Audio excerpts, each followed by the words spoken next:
It's September 12th, 1987. My name is Major Alan Schaefer, also known as Dutch, U.S. Army veteran, Special Ops Commander, and the only survivor of the Valverde incident. These tapes are my personal testimony. Insurance.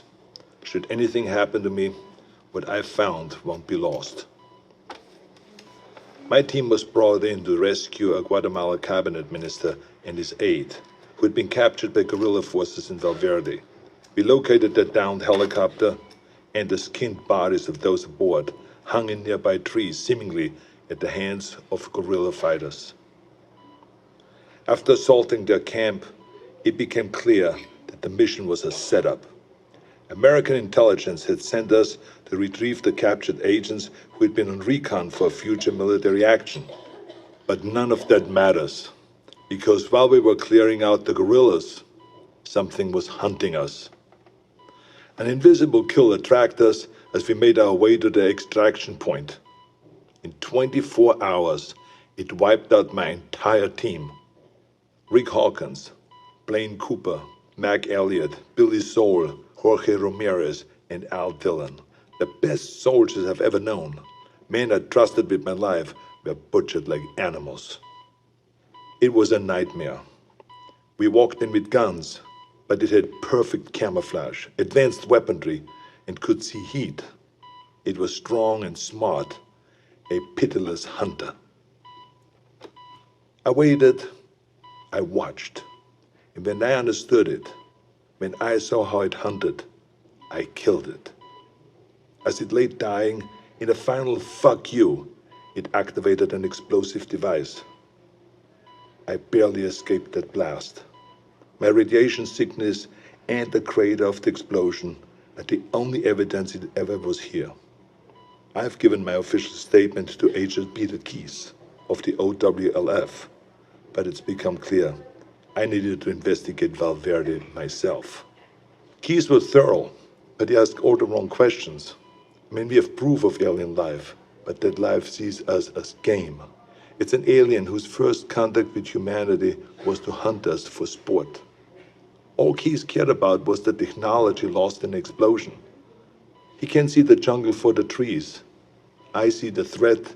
He sees the opportunity. Spies are all the same. I mean, we aren't people to them. We are assets. How many soldiers will he feed to those monsters just for a chance to steal from them or to learn from them? The government can't be trusted. So I will have to do this on my own. I'm cutting my treatment short and going off the grid. I will make my way back to South America to Valverde. I was told that there were stories about demons who make trophies of man. I'd like to hear those stories.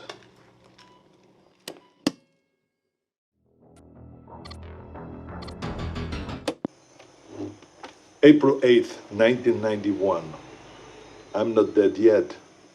I'll admit, I regret not curing my radiation sickness before I left. It made leaving the country difficult. I cashed in a few favors, took one too many off-the-book flights in rusted-out buckets, but I made it back to Valverde.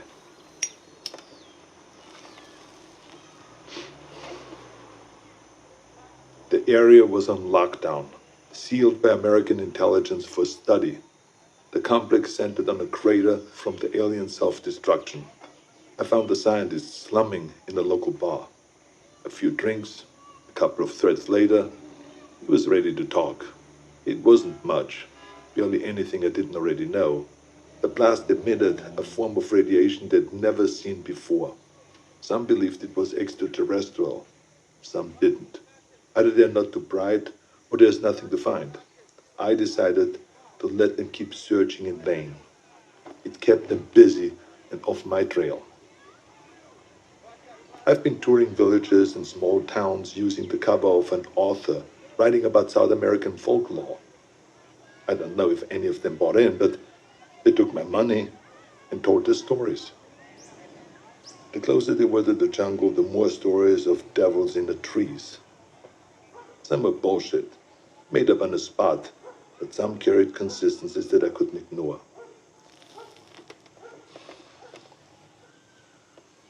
Whatever it was, the demons who make trophies of man, the devil of the trees, or the skull taker, the stories always began on the hottest summer that they could remember. In the summer of 1987, Valverde nearly broke its all-time high in temperatures. They love the heat. It must remind them of home. Everything else confirmed the truth of the stories.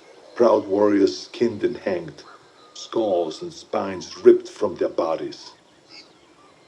Maybe it was obvious from the beginning, but it wasn't until I heard the stories that I truly accepted the purpose of these mutilations. I mean, they're taking trophies. They travel impassable distances to hunt us, skin us, and mount us over some alien fireplace on another world. It would be disgusting if it weren't so familiar. Where do I go now? It's been on my mind all year. The takeaway from all this intel is that they've been doing this for decades, centuries maybe. They're coming back, and I need to be there when they do.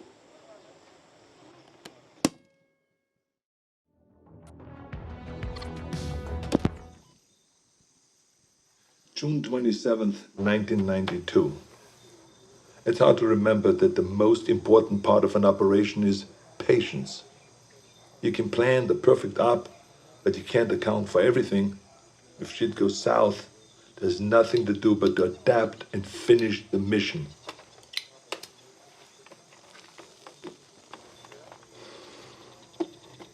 Sometimes you just get lucky. I was in the dock, 10 clicks downriver from the Valverde border, figuring out my next move. I was ready to pack it in. I thought that I learned everything that I could, that there was nothing left for me to find. The OWLF had abandoned the detonation site a year ago, and I thought that they already shipped back to America. That's when I saw Agent Peter Keyes tie his skiff to the dock. I haven't seen Keyes since I gave my official statement to him. It was impossible, but there he was, with 3 of his buddies.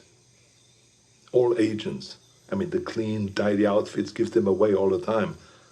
They don't want to get down in the dirt, you see. That's what they pay soldiers to do. Keyes walked up, looked right at me, and shook my hand. With the radiation sickness, I've lost a lot of weight, so I thought that he maybe would not recognize me, but then he greeted me like we were old pals.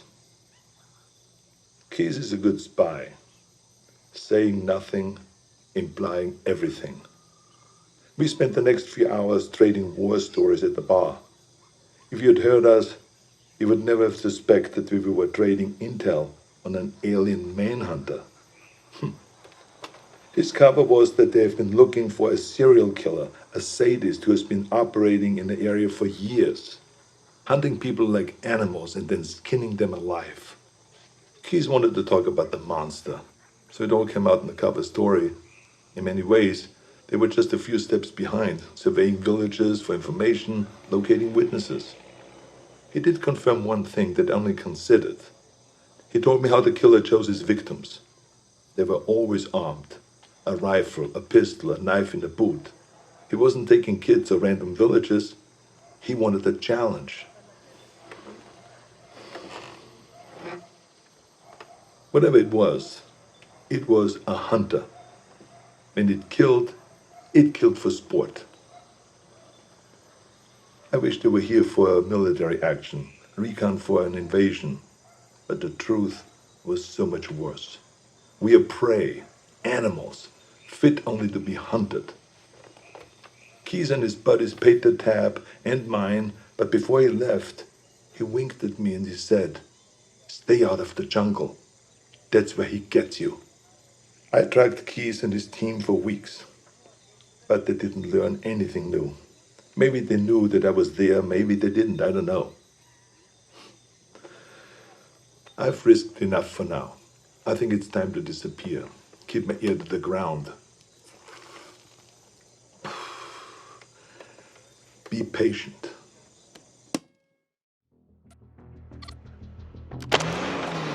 March 3rd, 1996, Zaire. I thought I could wait. I thought that I could hold back and make my move at the right time. I couldn't. Fuck. I had to find them. I needed to hunt it or let it hunt me. I joined up with any private military company that was headed into the hot zone. I pulled every string, cashed out every favor just to follow the sweat and the death that attracted the demon.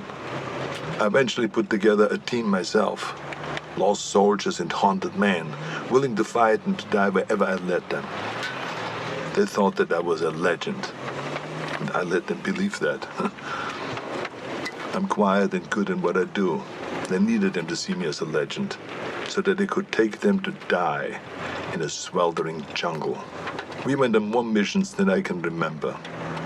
We didn't fire until we were fired at. They thought that it was my code. It wasn't. I was waiting and watching. Our last mission was an evac up in the Congo. A private munition base had gone dark. When we arrived, they'd been dead for days. Bodies strung up on floodlights around the base, all of them skinned, some missing skulls and spines. We secured the site and waited for backup to arrive.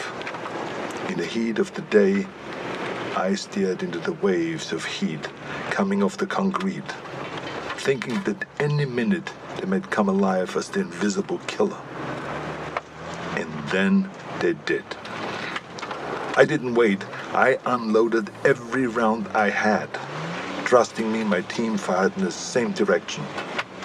It wasn't the first time I'd done it, but this time I knew what I was looking for. It was so fast, we couldn't hit it. We panicked, and stray rounds struck the crate of RPGs. And that explosion hit other munitions that exploded. By the time the smoke cleared, the demon was dead, but so were all my men. I took samples of its blood, pieces of its anatomy, and what tech that I could salvage. And then I burned everything. Then it disappeared. I never checked in mid-HQ. As far as I know, I was counted among the dead.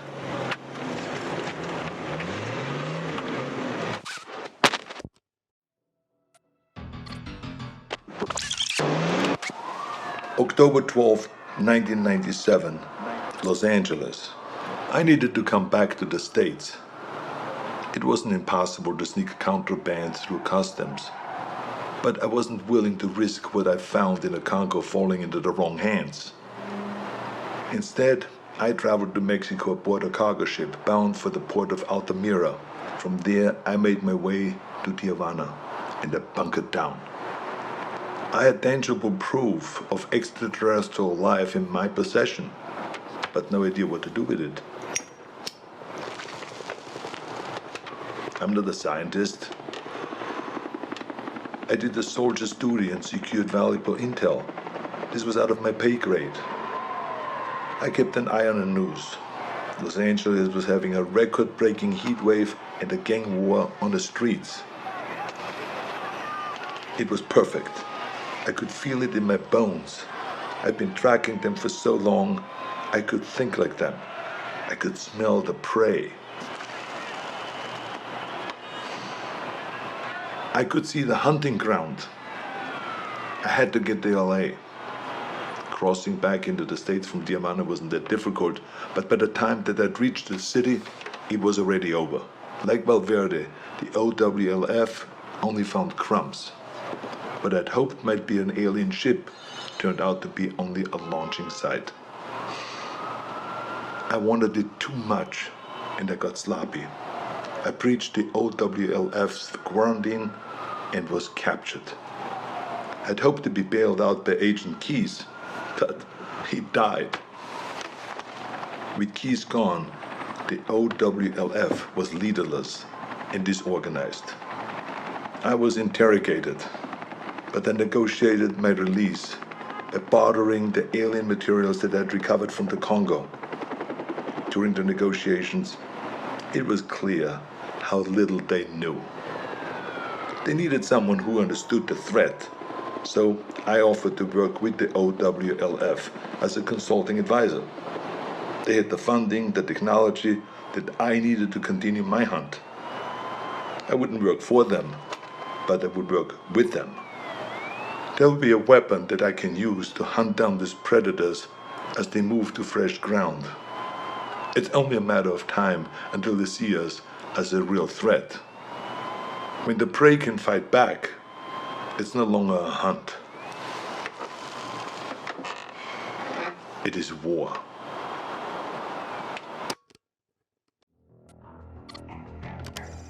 March 3rd, 2008. We've gotten good at killing predators.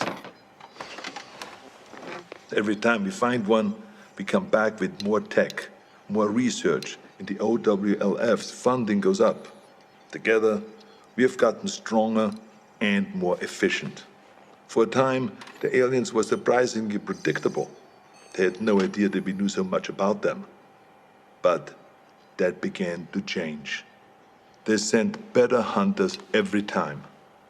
They're beginning to see us as a threat. Or we've become a more worthy prize. Maybe both.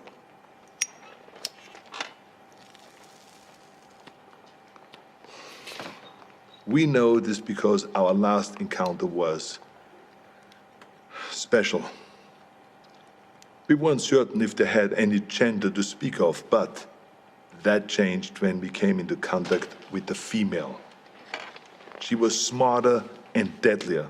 She didn't fuck around like the males did. She was direct, ruthless, and skilled. I was in Laos when we first came into contact with her.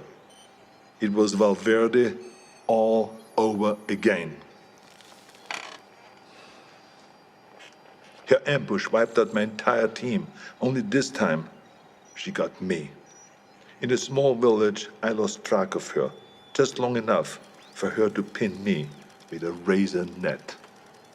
Pinned against the wall, razors cutting into my face. I've been fighting for so long, I was ready to die. I should be dead. Instead of making the kill, she cloaked and vanished into the jungle. The net relaxed, and I escaped with my life, and a scar to remember her by. She spared me.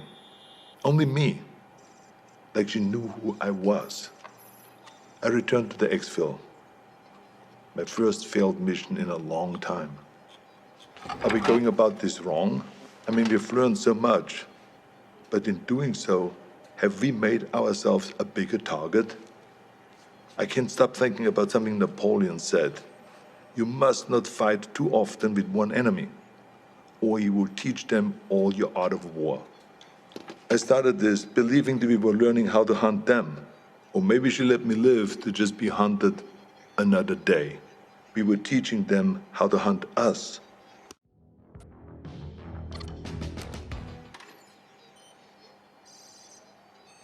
January 13th, 2019. I knew that the Predator's deployment to Earth would make it impossible to keep all of this a secret. Sooner or later, there would be another player on the board. I'd hoped that it would be another agency, one that understood and respected the threat. Project Stargazer. Our initial intelligence on Stargazer was that they were capable, funded, but inexperienced. But they were smart. They took the OWLF's funding and got it shut down. Everyone we could identify in their group was a disavowed member of another agency, including the OWLF. Lacking strong leadership and a clear directive, they were sloppy and arrogant. They were aware of the Predator's threat, and while they had many of the pieces, they struggled to see the bigger picture. Stargazer was so far behind that we didn't see them as a threat until the event in Mexico. The recovered Predator escape pod was an extraordinary find for Stargazer, but the death toll was a heavy price to pay for taking a Predator captive. My task force has many directives, but one of the most primary is we do not take captives. Retrieve technology, corpses, and other intelligence. But there's no value in a live predator, only liability. The enemy does not want peace, the enemy does not negotiate, its only drive on Earth is to hunt.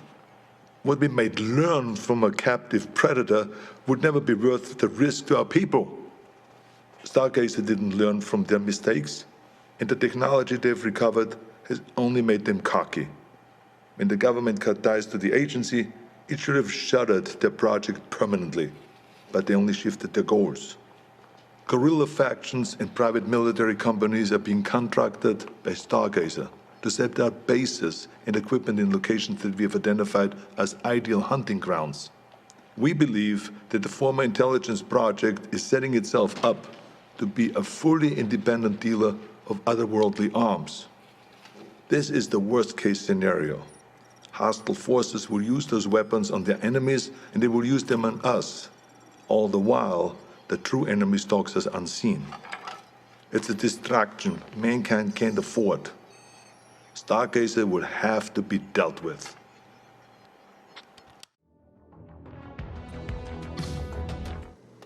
"2025. It's hard to believe that I'm still here recording this. I probably shouldn't be smoking in the med bay, but fuck it, it's my birthday, for Christ's sakes.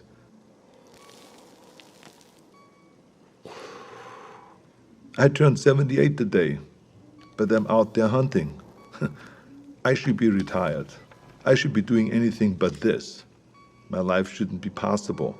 But the very thing that I hunt, that hunts me, is what's keeping me alive. As we began to understand the predator's technology, we started to use it. A fight with a predator female went bad and I was critically wounded. Dying, I agreed to experimentation. It worked. It worked so well that the cells in my body stopped aging. Pushing 80 now, I'm fighting like a man in his 40s. It's not the only experiment that I've been part of. I'm deadlier now than I was in Valverde. The OWLF has been fully reinstated. It's grown larger than ever before. We saved Shawn from Stargazer. His father was Peter Keyes. I suppose you could say that he was a very dear acquaintance. His son is a gifted scientist. I worry about the future. The Earth is seeing unprecedented rise in heat and war. As the climate changes and the temperatures go up, more and more countries are becoming hunting grounds. We have killed so many of their kind, but they only send more. The number of events that we have witnessed has increased threefold in 10 years. We have made an impression on them, but not like we had hoped. We wanted to show them that we weren't prey, to deter them from ever sending another hunter to our world. We sent a warning, but they took it as a challenge. I fear we have made things worse. If the predators ever decide that we've grown too bold, I have no doubt that they could burn the Earth and all of humanity with it.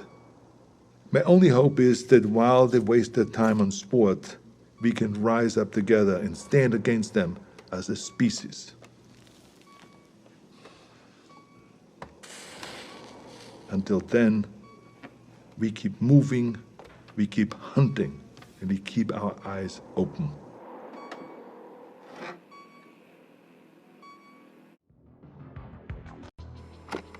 This is Special Agent Shawn Keyes, Regional Director of the Otherworldly Lifeform Task Force.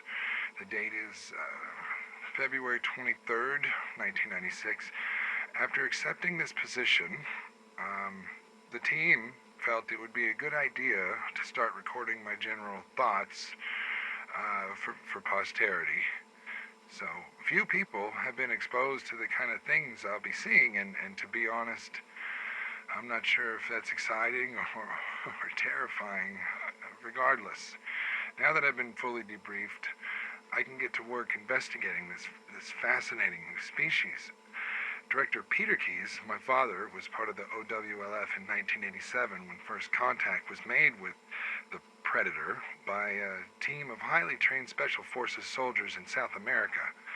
And the Predator was disabled by the last surviving member of the team, triggering a powerful self-destruct mechanism.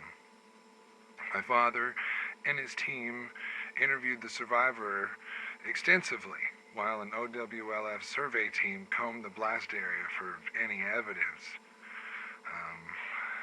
Besides some additional information on the species from the survivor, the team found very little to recover. It's been nearly 10 years since first contact, but I hold out hope that this is a sign of things to come. December 3rd, 1996.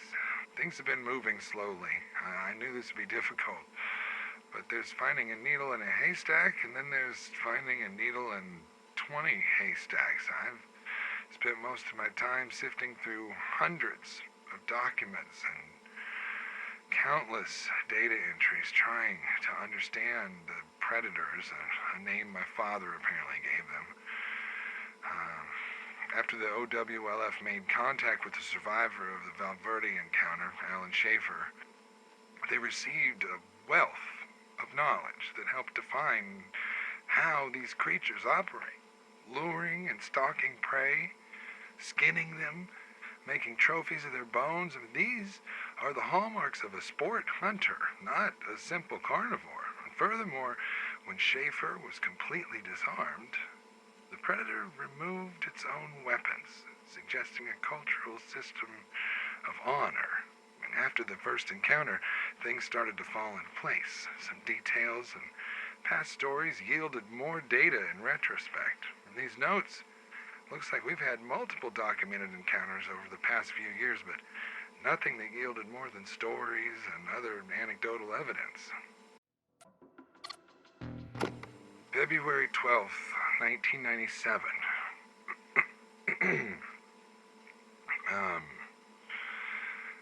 The team here has spent the last few years working on countermeasures and other methods for hunting the hunters. If we can get the jump on one of these bastards and catch it alive, the world would change forever. It's strange that nothing has ever been recovered from a predator encounter.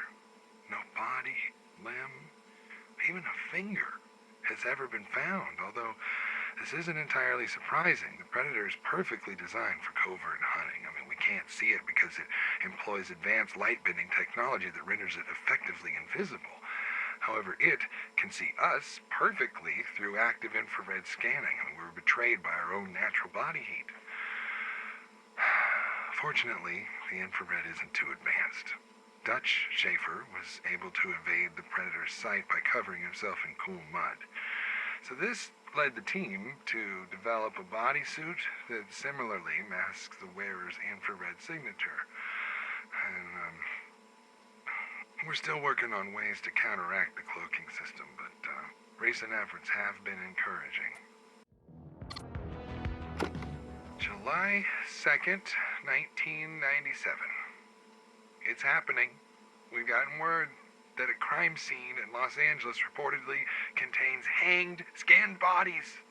LA's also experiencing a record heat wave, which correlates the data suggesting that ambient heat is a factor when predators choose their hunting grounds. Now, I'm convinced that we're experiencing a new encounter. The field team boarded a plane hours ago and should be on site before the end of the day.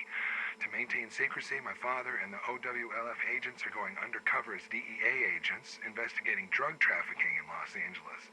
Our intent is to capture the city hunter alive. Now, with this goal in mind, we've outfitted the team with infrared suits, nitrogen-based freezing mechanisms, and a broad surveillance package to monitor as much of the city as we can. I shouldn't get my hopes up, But this still could be some kind of, run-of-the-mill homicidal maniac, but I wouldn't put money on it. Until our team receives confirmation, we're holding back to prep the lab for receiving. The next few days should be interesting. July 8th, 1997. I just received positive confirmation from the LA team. There is an active predator and its hunting ground is downtown Los Angeles. I still haven't fully processed that this is actually happening, but I need to, and fast. The surveillance team has been tracking its movements, developing a consistent pattern for how the alien hunts. The rest of the team has set a trap at a slaughterhouse in the warehouse district where the predator's been feeding. A helpful bit of information that confirms the hunting is solely for sport and not nutrition. The plan is to deploy countermeasures, then covertly assault a predator using the heat-dampening suits. It's a risky gambit, but with such a limited timetable, we have to take opportunity when we can. I think it's the best thing we just head to LA and establish a mobile lab so we can be ready the second the predator's captured. If this goes to plan, we'll be involved in one of the most momentous moments in human history. July 10th, 1997. It's been several days since the LA encounter. The director of the OWLF, Peter Jacob Keyes, my father, was killed in the line of duty attempting to capture the predator codenamed City Hunter. I was in Los Angeles that night. I was prepping the mobile lab for capture, only to receive a panicked message from a survivor of the raid. The City Hunter was more prepared than we had thought. He managed to kill most of the team inside the slaughterhouse, including my father. It's a dark day for the OWLF. We failed to give mankind proof we're not alone in the universe while simultaneously letting a threat to our species slip through our grasp.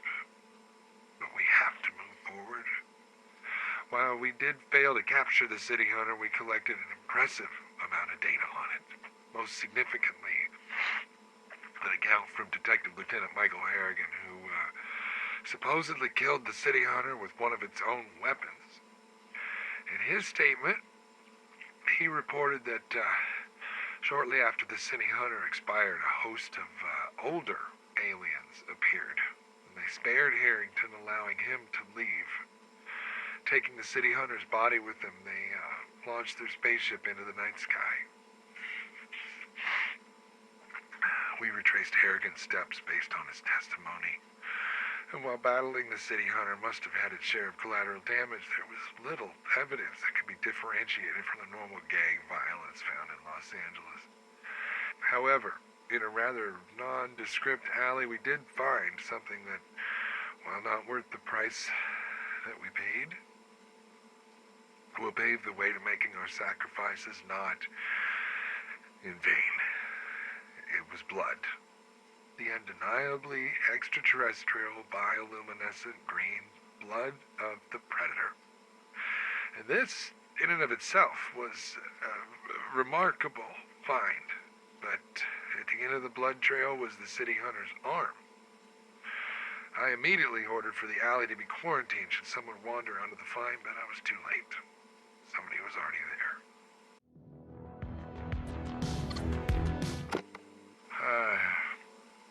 I tried to warn the stranger off with our cover story, but he just laughed from inside the shadows. I reached for my sidearm, but then the stranger lit a cigar, and in the sudden bloom of light, I recognized the face of Major Alan Dutch Schaefer. He was older, and he was thinner than the photos we'd had of him, but it was him. OWLF agents swarmed into the alley, but Dutch didn't resist. Did he mean to get caught? Or did his curiosity get the better of him? It's hard to say. The last known whereabouts of Major Schaefer were in OWLF custody shortly after having been interviewed by my father Then, Special Agent Peter Keyes, shortly after the Valverde incident. The last time I heard of Dutch was when he vanished from OWLF custody after my father had questioned him concerning the events in Valverde. But here he was, in the same place as another predator attack. In the debriefing, he tells me everything, how he was good friends with my father and how he'd been unofficially let go to help hunt down and find these creatures. They've secretly been keeping tabs with each other over the last few years, sharing discoveries and leads to different predator encounters in the attempts to stop this threat. After seeing the signs, he too showed up in LA to help track down the city hunter, but limited resources kept him from getting here in time to do anything. On July 11th, 1997, Dutch has been surprisingly helpful to our efforts. He knew my father, and he was sympathetic about his death. He offered to help us in exchange for funding and a team. Dutch would be our on-site agent for any alien incursion. And when he says he knows them and how they hunt, I believe him. If Dutch could start bringing back bodies, technology, even just first-hand accounts, we could make huge advancements. But before he left, Dutch brought out what I'd seen briefly in the alley. It was a collapsible spear, the same one the city hunter used against Harrington. He wanted to keep it as a down payment. While advanced, the spear was relatively rudimentary. I was reluctant to let it go, but it seemed like a good faith investment, though I doubt I could have stopped him anyway. The good news is that Dutch gave us a fully functioning alien helmet. Easily the better part of the bargain, besides the wealth of knowledge that the helmet and arm would bring us alone would change the course of history. My father's passing has, it's been difficult. But everything was finally coming together. It seems now that both Dutch and I are in this together. I don't know. It makes for a strange kind of closure, I guess. September 21st, 1997. My father's associate and close friend, Agent Adam Garber, has been chosen to head up OWLF operations, and he's chosen me to help him directly with research and operational efforts. We managed to secure a massive extension to our funding after we presented the helmet and severed predator arm. And after discussing it with Garber, I convinced him to keep Dutch and his crew off the record as much as possible, so Dutch can do so much more working alongside us than he ever could working for us officially. Appropriated funds for Dutch and his team have been marked as cleaning services. Studying the arm has revealed so much about the predator physiology, and we are just now scratching the surface of what this helmet can do. There's also a damaged computer attached to the wrist, which must have been destroyed by whatever severed the arm. It'll be a slow process, deconstructing, analyzing, reverse engineering the alien technology, but every discovery will be monumental as we learn more and more from a species so much more advanced than our own. December 1st, 1997. We ran extensive genetic tests on the arm, the results of which could lead to huge medical breakthroughs. It also gave us clues to the atmospheric makeup of their homeworld and how viable it would be to sustain human life, should we ever find a way to get there. And judging by the elasticity of the skin, we think that the city hunter was a juvenile of the species. And this would line up with Detective Harrigan's account of the LA encounter. And with that in mind, one could theorize that its hunt may have been an initiation into adulthood. Carbon dating of the bone structure puts the city hunter's age at a minimum of 300 years, which draws into question the lifespan of a predator. If our assumptions are correct, we could be talking upwards of 1,000 years, possibly more. I mean, the mask is like a mundane utilitarian item to the predator, but the technology involved is staggering. Aside from the respiratory functions, the visor built into the mask is capable of displaying multiple visual frequencies. I mean, this explains how the city hunter found and killed the OWLF team in the slaughterhouse. I mean, we assumed that they only had access to infrared, but we were clearly wrong. What still confuses me, though, is how, with such extraordinary technology, the predators express a seemingly tribal culture. They have such a strong focus on honor, trophies, worthy opponents. I mean, things we've left behind as our own species has developed. I mean, is it possible that these technological advances were not developed by the predator species, but taken from another? March 12th, 1998. We've had our first strong lead since the LA encounter. At 2 a.m., a Special Forces group in Cambodia went MIA. The OWLF was alerted about the missing soldiers when skinned bodies was flagged in an update to military intelligence. We dispatched Dutch and his crew to the location within hours. Our research suggests that predator hunting grounds are active for roughly a week, and then we assume they return to their home world. But what's worrying is that our rate of detection seems to be escalating. I mean, either we're finding more predators or they're sending more. And this is exciting, but it's also worrying. If the number of predator events is increasing, we will inevitably cross a threshold where there are too many to handle. Dutch's team is highly effective at dealing with the menace as it is now, but unless we develop an advantage, humanity isn't prepared to face predator invasion.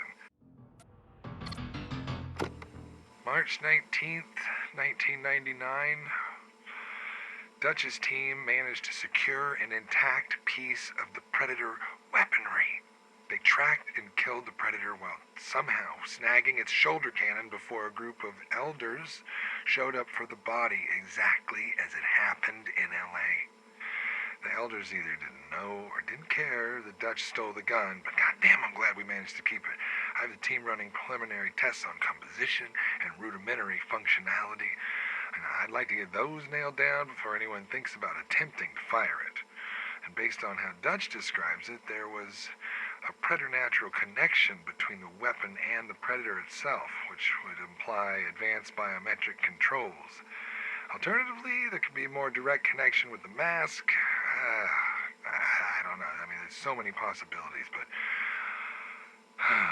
only time and rigorous testing will tell.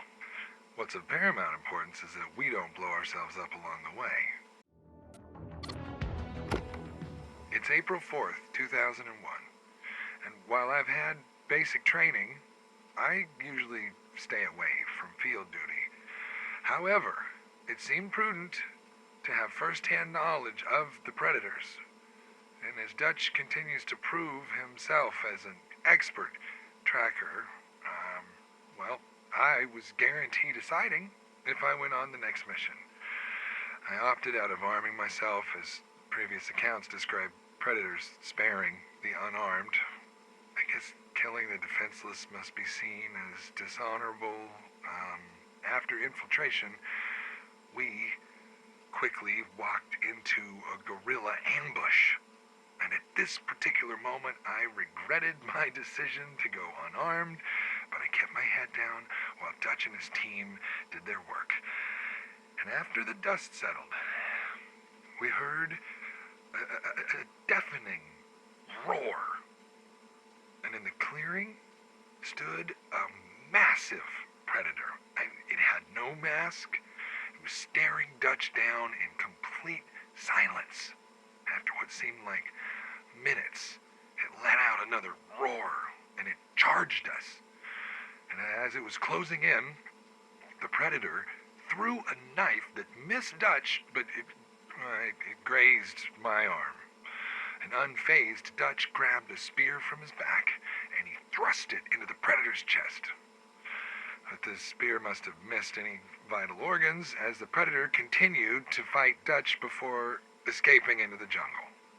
And minutes later, we felt the ground rumble as a spacecraft lifted into the air and then left the planet entirely. And while I paid for it in physical trauma, I'm glad to have seen it in person. I can't say I'm disappointed to see what I saw. October 27th, 2004. We have officially secured a predator's body. Granted, it's pretty shot up, but it'll give us a wealth of information on their biology. I considered asking Dutch's team to look into less damaging methods of subduing the predator, but, still Dutch and his team somehow achieved body exfiltration before it was intercepted or destroyed. So, while examinations of the body are ongoing, we're running parallel tests on the plasma caster weapon. No attempts at firing have been made, as we are still trying to figure it out, and whether or not it's functional. My hope is we can obtain more of these weapons for comparison, which would hopefully lead to replicating the technology. Having the weapon of our enemy would dramatically increase our odds in an all-out conflict. July 8th, 2007. Today's the 10th anniversary of my father's death in Los Angeles. Because of his contributions to the OWLF, the very building I'm sitting in was named in his honor. Nothing stood in the way of his drive, his passion, and his desire to learn the secrets of the universe. With everything we've accomplished since his death, I'd like to think he'd be proud. And the best way to honor him now is to make sure his legacy lives on. Our team will continue to make history in the name of Peter Keyes. March 10th, 2008. The team is pretty shaken. On our last mission, Dutch's crew was killed. We dispatched his team to a hunting ground near a small village, but the entire village was empty. Investigating the scene revealed a fresh human skull and spine impaled and dangling on a predator's spear at the center of the village. And that's when all hell broke loose. The team could find no target, as one by one they were picked off. Dutch got the survivors into cover and offered himself up as a challenge as he drew his own spear. And within seconds, he stood face to face with a very unique predator. He described its armor as far more ornate, almost Egyptian in its regal design. Physically, it was slimmer, yet far more deadly than any previously encountered predator. Based on his description, I'm confident that what he encountered was the female of the species. Our assumption has been that all known predators have been male, though up until now it was mostly an informed guess.